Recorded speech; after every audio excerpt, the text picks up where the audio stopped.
Hello everybody, welcome along. My name is Benjamin Bloom. This is the Benjamin Bloom Football Channel. Please leave your bias at the door and join us for a dearly departed review. And it's a bit more of a celebratory one than the three relegation ones I've done already. We're going to talk about Leeds United, who have today confirmed a top half finish in the Premier League. Not just top half, 9th position, 59 points as well.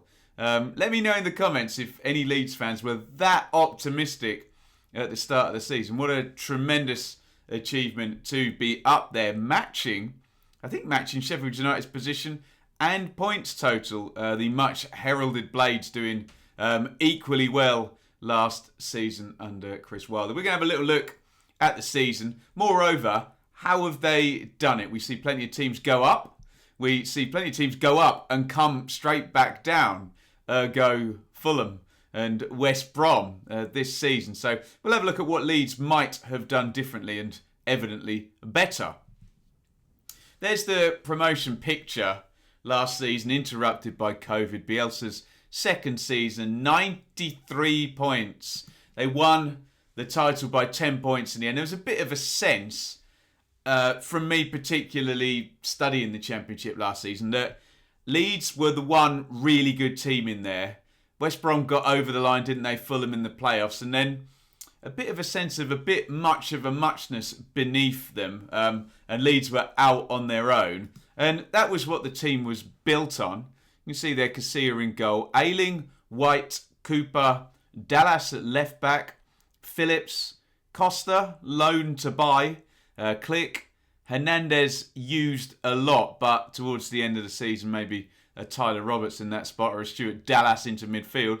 Harrison also loaned to buy with Bamford in there. What you will see is pretty much the core of the team that's played most of this season. And this is going to be a theme in what we're talking about, as in tweaking and adding to what you've got and continuing going on this journey rather than necessarily ripping anything up and starting over like we often do see. So there is the summer business. At the bottom is kind of a key one, but not a key one really. Ben White, that was a big story in the summer, wasn't it? Leeds would have been dead keen to get Ben White in there. But English player, Premier League to Premier League, centre-half who can kick with his left foot. They're always worth a fortune, aren't they? Brighton sign him on the New Year contract. And I think what that did, not just that deal, it took Leeds into a different market, didn't it? And obviously Victor Orta presumably had irons in fires in England, in the Premier League and in the Championship in terms of bringing through players there. But look, if the value wasn't there, they decided they were going to go abroad in the end, and it worked, frankly, didn't it? So they don't get Ben White. The first thing they've got to do is get Harrison back. I believe the deal for Harrison, they could have signed him last summer, but went for the loan instead. And I do believe they still have the obligation or the first refusal to purchase. Meslier, that was completed. He finished last season in goal. We'll skip Cock for a second. Costa, again, one that was already there, already ingrained in the pattern of play, etc. And the loan to buy was completed. And then, whichever one you want to look at, I'll look at Robin Koch as the new Ben White. Essentially, Harrison, Meslier, Koch, Costa. Again, look at Llorente or Koch, whichever way around you want to do it. Essentially, that transfer business was just to make them as good as they were last season. And that's not criticism, because look at the basket case of the Championship. More and more teams now to try and get round FFP, and especially a non-parachute payment receiving team like Leeds will take these deals, like you saw with Knockout and Cavaliero at Fulham. Obviously, we've mentioned Helder Costa, Jack Harrison. This season we've seen it with Ben Gibson and Dimitri Giannoulis at Norwich as well.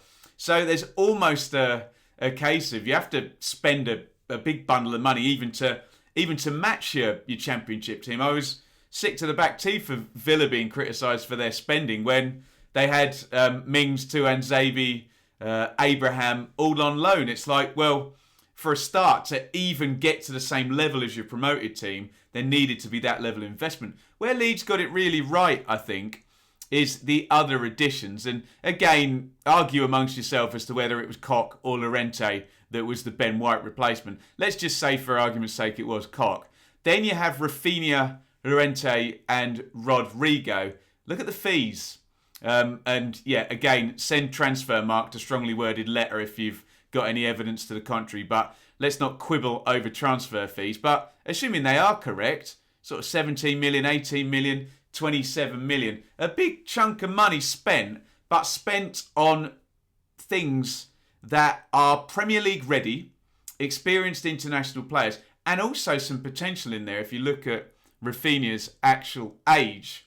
And honestly, when I see Championship teams go up and they pepper the squad with similar ability players, I'm kind of like, use the players you had in the Championship. What's the point? Do you know what I mean? If you're not going to improve that team, and we do often see players just get bombed out after promotion, sometimes come straight back down as well, don't they, into the Championship?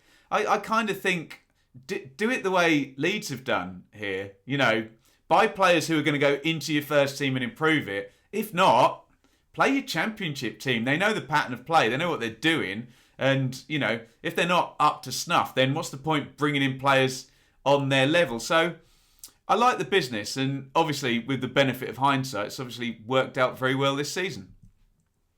There's the first 9 games. Slow start. The 2 4-3s in the first 2 games kind of introduced the Premier League to Bielsa and Leeds, and obviously 14 goals as well.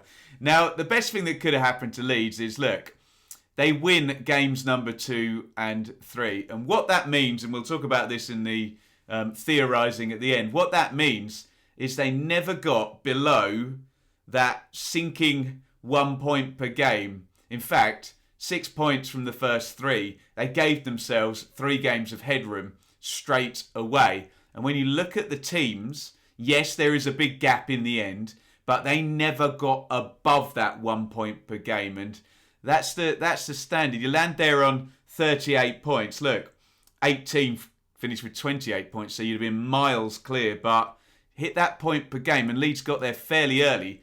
But we all remember, thrilling draw with Man City, and then those defeats against Wolves and against Leicester and Palace, 0-0 with Arsenal. There was kind of this sense and this narrative being perpetuated that, well, Leeds had come unstuck here, and that horrible naive word, like they didn't know what they were doing, etc., etc. So maybe there's a kernel of truth in that, and maybe they did learn from these games earlier on in the season. But that was the idea then.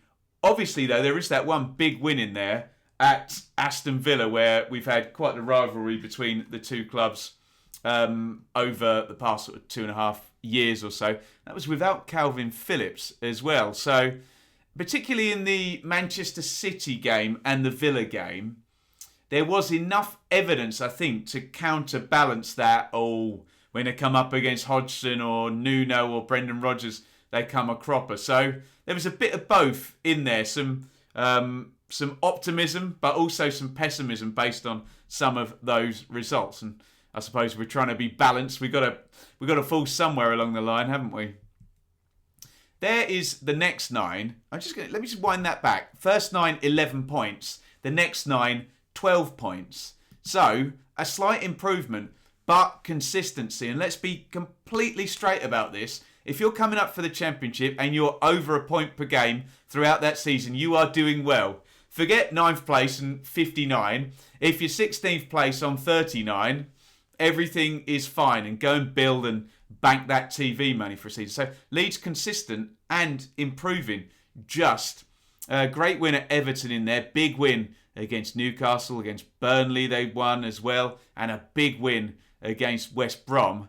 Couple of gnarly ones in there. Look at that. 6-2 at Manchester United. 3-0 at Spurs as well. Bit of a damp squib of a 1-0 home defeat against Brighton in there. What we're starting to see, though, is that Leeds are going to keep away from the bottom of the table because they are punishing the teams down there. Again, look at the teams they're beating. West Brom, Burnley, Newcastle in there. Whenever there was a big game where there's a team in that bottom six and Leeds are kind of functioning in the middle and the bottom six can kind of pull them in, Leeds won it. And they were dominant against those bottom teams. And what is the definition of a team that's dominant against the bottom teams? A team that's going to finish in the middle or above. So that was a good thing at play that we were starting to learn at that point in the season. If you parlay in those wins against Sheffield United and Fulham as well early in the season, you can see Leeds are not losing any games against these bottom teams. And you don't get relegated if you win all the games against the bottom.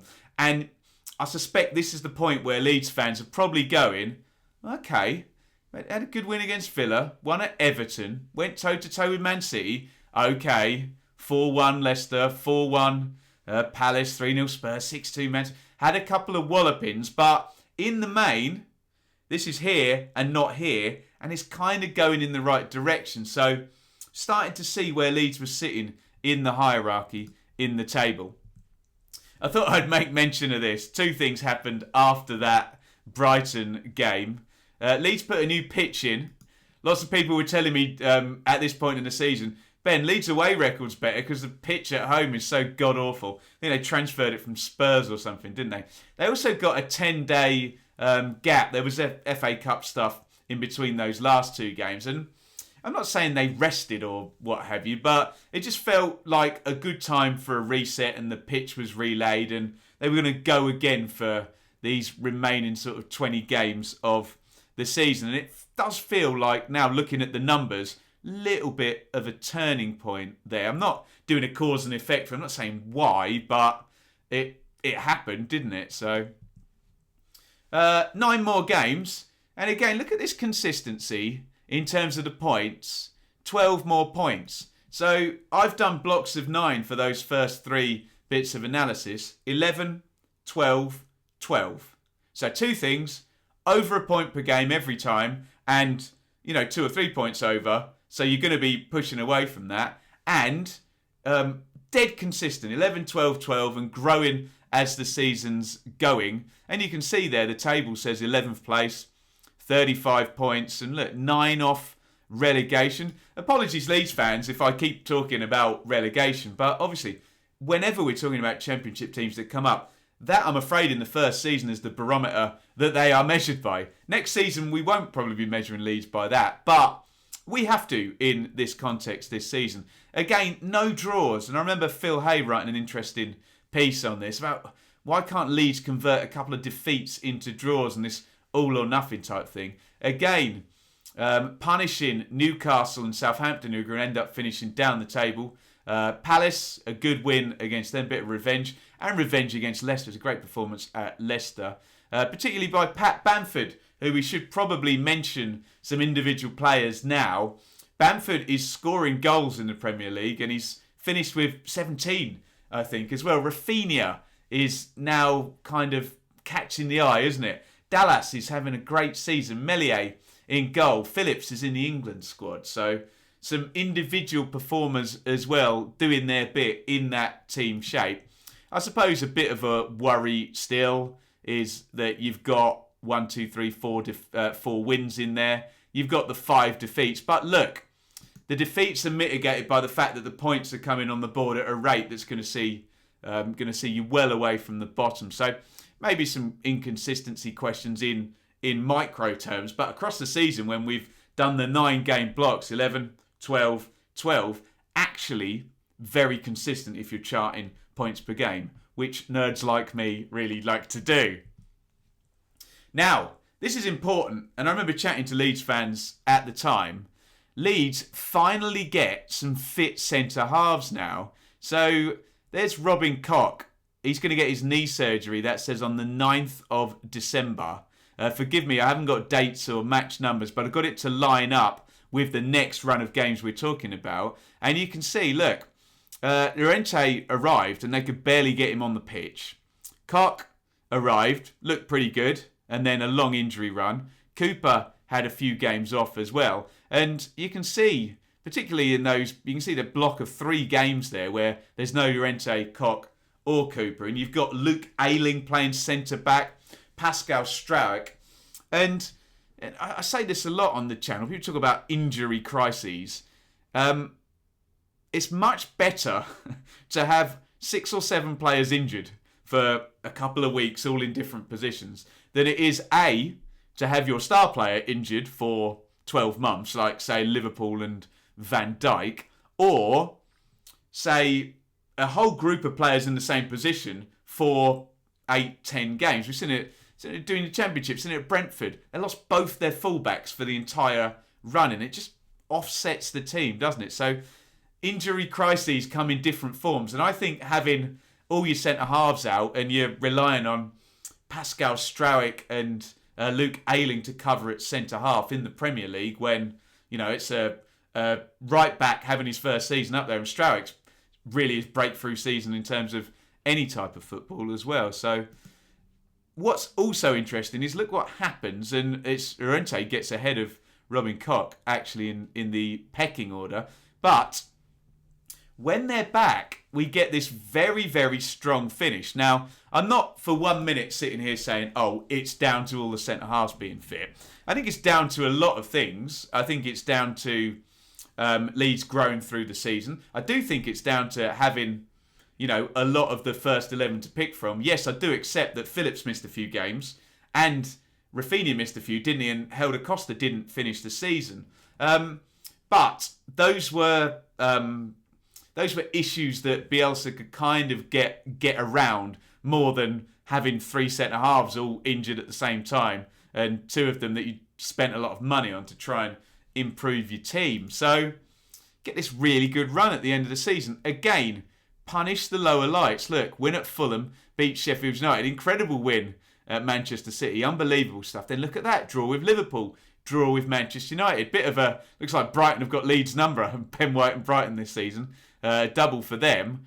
That's the outlier in the teams down the bottom, isn't it? But then look. 3-1 Tottenham. 4-0 Burnley. Punish the lower lights. Southampton a double. And then West Brom to finish the season. Just a tremendous run. Probably a little bit of an argument as well is that Leeds had hard fixtures into that middle run, and everything just kind of came together at the end. And now we go from a position of, I've been sitting here going at 9 games, 11 points, 9 games, 12 points, 9 games, 12, consistent, get over that point per game. Look at that, miles over, absolutely miles over. 23 points from those last 10 games, which is not only not relegation form, that's sort of top 6 form, isn't it?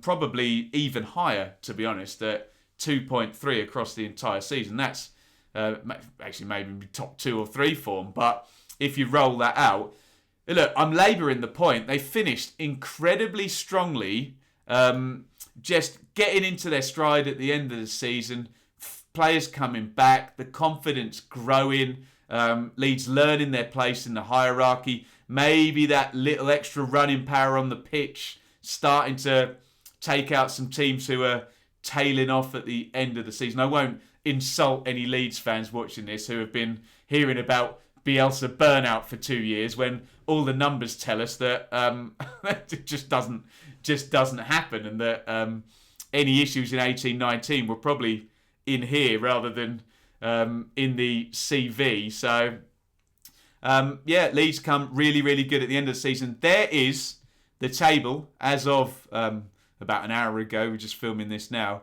Outstanding. Leeds actually could have finished 8th. They may prefer that they didn't, given the Europa Conference would have been the quote prize. But 9th position in between Arsenal and Everton. Look at that. Arsenal, Leeds, Everton. Proper big clubs there all together. And yeah, the bar is set and the bar is high now going forward for Leeds. So let's talk about a quick summary how they did it then. Smart recruitment. So first things first, and Victor Orta, slap on the back again. Finalise the 19-20 deals. Make your team as good as the team that went up. Don't let those players get away. Obviously they had dibs on Costa and Harrison and Meslier. Unfortunately couldn't get Ben White, so that had to be worked. We'll call that Robin Koch. And then add quality. Rafinha, Rodrigo, Llorente. Not messing about with loan players. Not messing about with similar quality players. spend good money, spend that TV money, players that are ready, that can go in the team, Rodrigo, Llorente, experienced players, and someone like Rafinha, bit of potential, big fee, but, you know, a little bit of fairy dust down the wings there. So good, strong recruitment. Pattern of play and continuity. So look, this is year 3 for Bielsa, yeah? They know the system, they know the patterns, they know the 120 game states or whatever that he teaches. They know the runs, they know the overlaps, they know the underlaps. We've seen it 100 times. I can even describe a classic Bielsa goal now. I've seen it so often repeated. And it's not just Bielsa. I mean, I'm just pulling out a few names. Ailing, Cooper, Dallas, Alioski, Phillips, Click, Bamford, Harrison. They've all done the 3 years as well. That's the bedrock of the team. This is not new players, not to pick on, say, Fulham, where Scott Parker has come out and said, oh, we're going to build a new team again next season. No, this has been going and this is ingrained, and these guys' muscle memory and continuity is strong. And also, with that being said, familiarity allows versatility and helps with injuries. What did Leeds do when they got injuries? Well, they moved Luke Ayling around. They moved Gianni Alioski around. They moved Stuart Dallas everywhere. Strowick sits in front. Cox sits in front. Loads of players moving around the pitch into different positions. They know the system. They know the pattern of play is strong. And when you have that, you can negate. Obviously, you'll still have problems and a drop-off with injuries, but you can negate injuries by players knowing that system. But it's like the understudy in the theatre, being able to jump into anyone's role if the roles are well defined and the players know them. And I don't think that should be underestimated as a mitigating factor in surviving injury problems, because Bielsa operates with a small squad, and the COVID schedule being what it was, everybody got injuries this season. Throughout the season, so 2 seasons worth of momentum. That's good. You can ride that through. Leeds have won a lot of games for 2 years, and that becomes a habit. And if you can get through those first weeks without starting to tail off, you can ride out that momentum. I think it is a thing. Bullet point 2 there, consistency. 1 game number 2, never below a point per game. So from the momentum, you can build consistency. Key that they got a win in those first 3 games. Get above a point per game. Start building that as your bare minimum for survival. They did it. All the teams that went down didn't do it. Teams that survived ultimately, like a Burnley or a Newcastle, managed to claw it back and get to that. Leeds were always above that rising tide of a point per game that follows you through the season. And those 2 early wins and that fixture calendar, giving them Fulham and Sheffield United first, was a nice help in the first games of the season.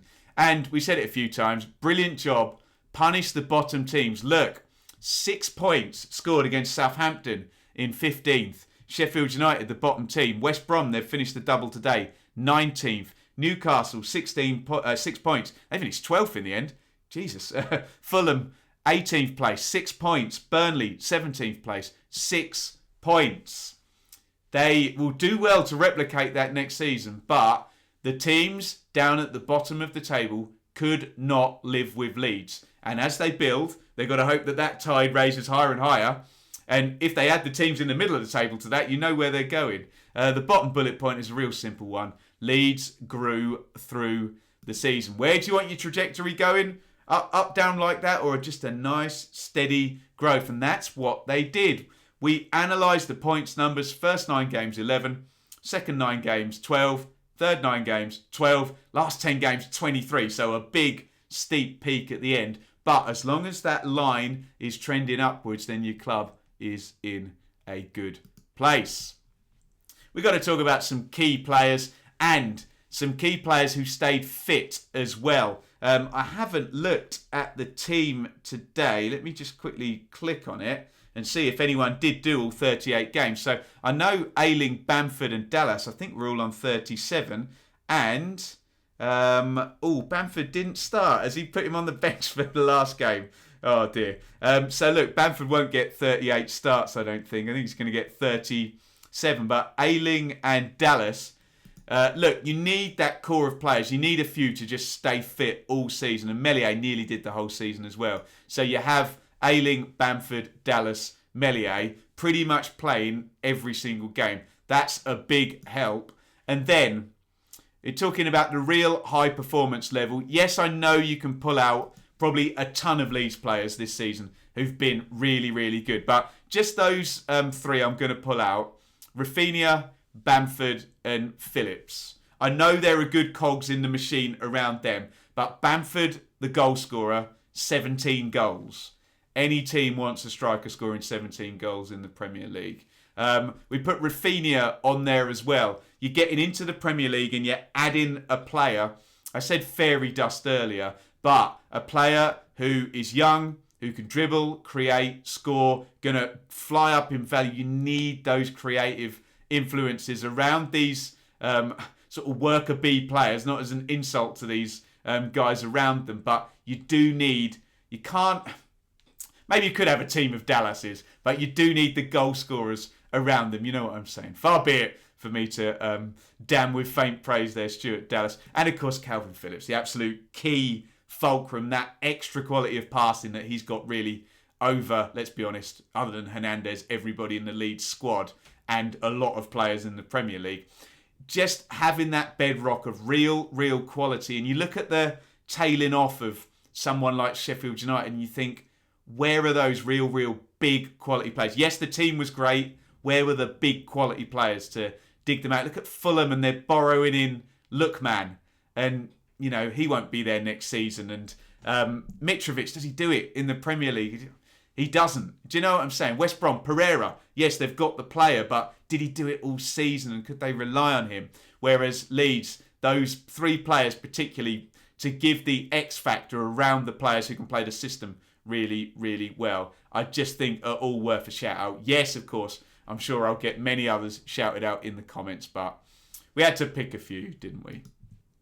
And that is my analysis of Leeds' top half finish. Lots and lots of good stuff to say. I've been watching Leeds now since Bielsa's been there and before and covering them in the Championship. And it's a great journey now, isn't it? It was the first season and the ascent upwards, losing out ultimately in the playoffs. And I was there on that night when Leeds lost 4-2 at home to Derby. And I suspect there's probably a fair few Leeds fans will sit here and, with the benefit of hindsight, say that may not have been the worst possible thing to have the extra season in the Championship, building up that pattern of play. Obviously, very painful at the time for the Leeds fans, but more winning the next season, 93 points, and then up they go, ready to go, did the business, good recruitment, and a great season.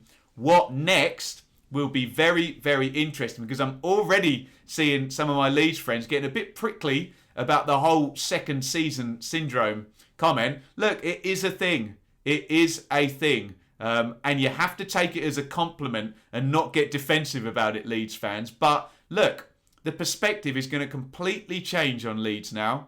They just finished 9th in the league. Plenty of teams are going to be saying, oh, well, okay, if we take a point off Leeds, that'll be fine in this game.